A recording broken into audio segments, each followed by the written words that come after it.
Deepavali vlog போட்டிருந்தேன் இல்லையா, அதோட செகண்ட் பார்ட் தான் இது. நான் ஊரில் இருந்ததெல்லாம் நான் வந்து விலாக் எடுத்து போடணும்னு நினச்சேன். பட் எனக்கு டைம் கிடைக்கல. அதுக்கப்புறமா வீடியோவில் வந்து அதில் டு பி கண்டினியூடுன்னு சொல்லிட்டு 2வது பார்ட் இருக்குதுன்னு சொன்னதுனாலேயே நான் இந்த வீடியோ இப்போ க்ரியேட் பண்ணியிருக்கேன். ஸோ இது பார்த்திங்கன்னா தீபாவளிக்கு அடுத்த நாள் வந்து அதுக்கு அடுத்த நாள் நினைக்கிறேன், திட்டக்குடிக்கு போயிருந்தோம். ஒரு கடை போட்டிருக்காங்க, சரி போய் பார்க்கலான்னு தான் போகணும். அங்கே நிறைய பொருள் இருந்துச்சு. அவங்களால எல்லாத்தையும் எடுத்துக்கிட்டு நம்ம ஊருக்கு கொண்டு வர முடியாதுங்கிறதுனால நான் வந்து ஆல்ரெடி லக்கேஜ் வந்து அதிகமாக இருந்ததுனால கொஞ்சமாக மட்டும் கொண்டு வந்தோம். அப்புறம் ரெயினில் ஸ்டக் ஆனதுனால அவங்க அத்தை வீட்டுக்கிட்ட வந்து வண்டியை போட்டுட்டு மழை நின்னதுக்கப்புறம் போகலான்னு சொல்லி பண்ணிகிட்டு இருந்தோம். அப்போ வந்து பார்த்திங்கன்னா இந்த கொய்யா மரம் பார்த்தேன். அது கிட்டே இருந்துச்சு, கீழே இருந்துச்சு, நிறைய பழம் இருந்துச்சு. பார்த்திங்கன்னா அது வளரும் போதே என்ன பண்ணியிருக்காங்க, மண் மூட்டையெல்லாம் கட்டி அதில் தொங்க விட்டுட்ருக்காங்க. வெயிட்டுக்கு அப்படியே கீழேயே நின்றுடுற மாதிரி அந்த கிளையெல்லாம் வளராமல்.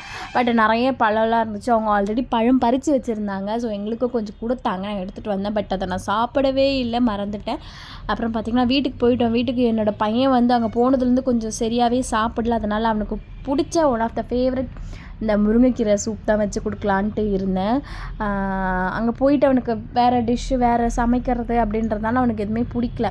இது பார்த்திங்கன்னா நான் சிம்பிளாக எப்போவுமே செய்கிற மாதிரி தான். நீங்களுமே பெரியவங்களுமே சாப்பிட்லாம். நான் வந்து நெய் ஊற்றிருக்கேன் குழந்தைக்குங்கிறதுனால. நீங்கள் எண்ணெய் ஊற்றிட்டு அதுக்கப்புறம் வெங்காயம், இந்த பூண்டு, மிளகு, சீரகம்லாம் நல்லா இடித்து வச்சுருந்தேன். அதையெல்லாம் போட்டு நல்லா வந்து வதக்கிக்கலாம். பெரியவங்களுக்கு சாப்பிட்றதா இருந்தாலும் கொஞ்சம் பெப்பர் ஜாஸ்தியாக போட்டுக்கலாம். லாஸ்ட்டில் வந்து பெப்பர் தூளாக கூட போட்டுக்கலாம், பெப்பர் பவுட்ராக. நான் வந்து பெப்பரை லைட்டாக இடித்து சேர்த்துருக்கேன். அதுக்கப்புறம் தக்காளியுமே போட்டு நல்லா வந்து வதக்கிக்கலாம். அது நல்லா வதங்கணும். அதை வதங்க விட்டுலாம். அதுக்கப்புறம் பார்த்திங்கன்னா முருங்கைக்கீரை வந்து நான் இங்கே தண்ணியில் வாஷ் பண்ணுறதுக்காக வச்சுருக்கேன். எங்கள் வீட்டுக்கிட்ட எங்கள் வீட்டுக்கு சென்னையில் இருக்க வீட்டுக்கு எதிரிலே முருங்கைக்கீரை இருக்குது. அது செம்ம டேஸ்ட்டாக இருக்கும். முருங்கைக்கீரை உருவுறதுக்கும் அவ்வளோ ஈஸியாக இருக்கும். அந்த முருங்கைக்கீரையை அழகாக எடுத்து இது பண்ணலாம்.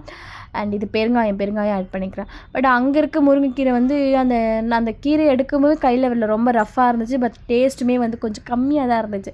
சரி பரவாயில்லன்னு சொல்லிட்டு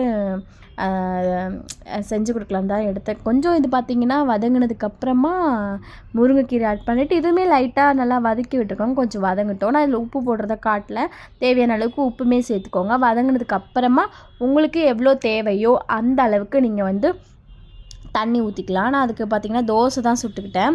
தோசை ஒரு இட்லி எது இருந்தாலுமே அவன் சாப்பிட்ருவான். ஸோ தோசை சுட்டுக்கிட்டு அதுவும் நல்லா கொதிச்சதுக்கப்புறம் அவனுக்கு ஊட்டி விட்டேன். ஆக்சுவலி இத்தனை நாள் இல்லாமல் அன்றைக்கி வந்து கொஞ்சம் நல்லாவே சாப்பிட்டான். அவனோட ஃபேவரெட் அப்படிங்கிறதுனால அவன் சாப்பிட்டான். அதுக்கப்புறம் அப்படியே கொஞ்சம் நேரம் அப்படியே சுற்றி காமிச்சிட்டு, மழைங்கிறதுனால வெளியே எங்கேயுமே போக முடியல. அதனால் வீட்டுக்குள்ளேயே சுற்றி காமிச்சிட்டு சும்மா அதுக்கப்புறமா அவன் விளையாடிட்டு இருந்தான். வீட்டுக்குள்ளேயே தான் விளையாடிட்டு இருந்தான். வெளியே எங்கேயுமே போக முடியல. அதுக்கப்புறமா அடுத்த நாள்லாம் வந்து மழை இல்லை. நெக்ஸ்ட் டே என்னோடய பர்த்டே. அதனால் வந்து பார்த்திங்கன்னா நாங்கள் அப்போ வெளியே போய்க்கலான்னு சொல்லிட்டு விட்டுட்டோம். ஸோ அப்படியே சும்மா விளையாட்டு காமிச்சிட்டு நாங்கள் என்னம்னா தூங்கிட்டோம். அவரும் கொஞ்ச நேரம் நைட்டெல்லாம் விளையாடிட்டு தூங்கிட்டார். மறுநாள் காலையில் தான் இந்த சீன் நடந்தது.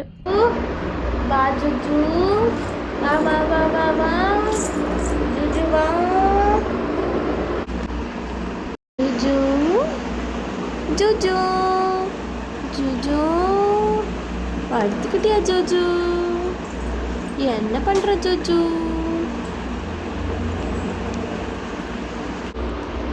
ஜூஜு என்ன பண்ணுது? படுத்துக்கிட்டா?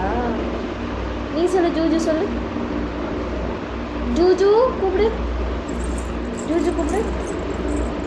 அதுக்கப்புறம் பார்த்திங்கன்னா என்னுடைய பர்த்டே வந்துருச்சு. நாங்கள் வந்து ரெஸ்டாரண்ட் தான் வந்திருந்தோம். ஃபுட்டெல்லாம் ஆர்டர் பண்ணிவிட்டு சாப்பிட்றதுக்காக வெயிட் பண்ணிட்டோம். இவர் தண்ணி வேணும் சும்மா விளையாடுறதுக்காக கேட்டு விளையாடிட்டு இருந்தான். ப்ரான் பிரியாணி, 65 பிரியாணி, அப்புறம் நண்டு, தந்தூரி, ஃப்ரைட் ரைஸ், இது வந்து நானும் பட்டர் பன்னீர் மசாலா எல்லாமே ஓகேவாக தான் இருந்துச்சு சென்னையை கம்பேர் பண்ணும்போது. பட் பன்னீர் பட்டர் மசாலா ரொம்ப ஒர்ஸ்ட்டாக இருந்துச்சு. மற்றபடி எல்லாம் நல்லா இருந்துச்சு. அதுக்கப்புறம் இது பார்த்தீங்கன்னா ஏங்க எமினேரிக்கு வாங்க, வெலிங்டன் ஏரிக்கு வாங்க.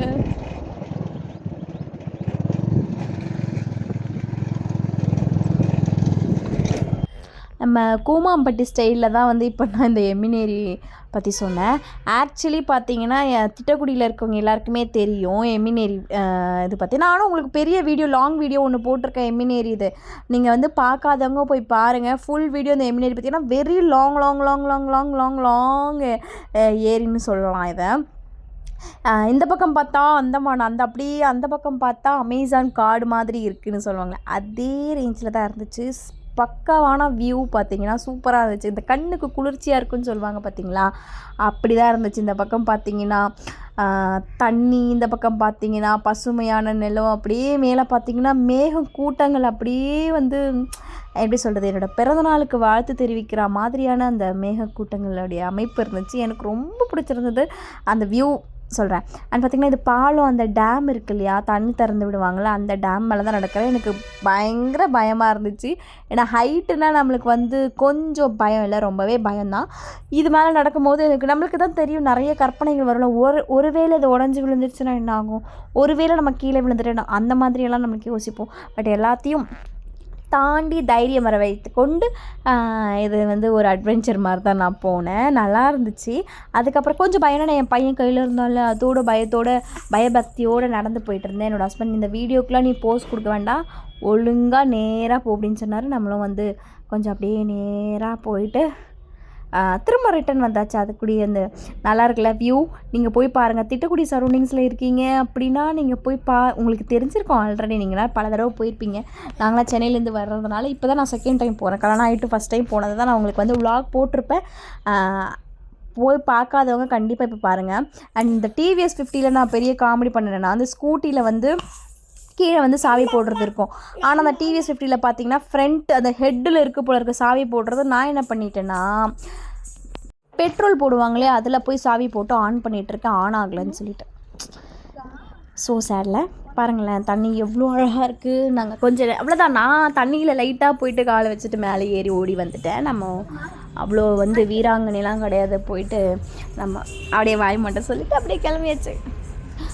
அதுக்கப்புறம் இது வந்து எங்கள் அண்ணி வீட்டில் கேக் வெட்டுறதுக்கு கேக் கட் பண்ணோம். எங்கள் அண்ணி பசங்க தான், அதாவது நாத்தனார் பசங்க தான். ஒரே ஒருத்தி மிஸ்ஸிங் வைஷு, நிஜமாகவே மிஸ் பண்ணேன். அவளுமே மிஸ் பண்ணியிருப்பா கண்டிப்பாக. பட் ஆனால் எங்களுக்கு என்ன பண்ணுறது, டைம் இல்லைன்னு சொல்லிட்டு கிளம்பணும். அங்கேயே தான் தாங்கலான்ட்டு இருந்துச்சு. பட் ஆனால் அவங்க வந்து வேறு பிளான் வச்சுருந்தாங்க, அங்கேயும் போகணும் அப்படின்றதுனால நாங்கள் வந்து டக்குன்னு கேக் கட் பண்ணி போயிட்டு அப்புறம் அங்கே வீட்டில் போயிட்டு மாமியார் வீட்டில், என்னோடய ஹஸ்பண்ட் வீட்டில் அங்கேயும் போய் கேக் கட் பண்ணிவிட்டு அதுக்கப்புறம் அப்படியே ட்ரெயின் ஏறி ஊருக்கு கிளம்பி ஓடி வந்துட்டோம். சென்னை வந்து சேர்ந்தாச்சு. வீடியோ பார்த்துட்டு இருக்கவங்க சப்ஸ்கிரைப் பண்ணாமல் பார்க்குறீங்கன்னா சப்ஸ்கிரைப் பண்ணிக்கோங்க. தேங்க்ஸ் ஃபார் வாட்சிங். நெக்ஸ்ட் வீடியோவில் பார்க்கலாம். பாய்.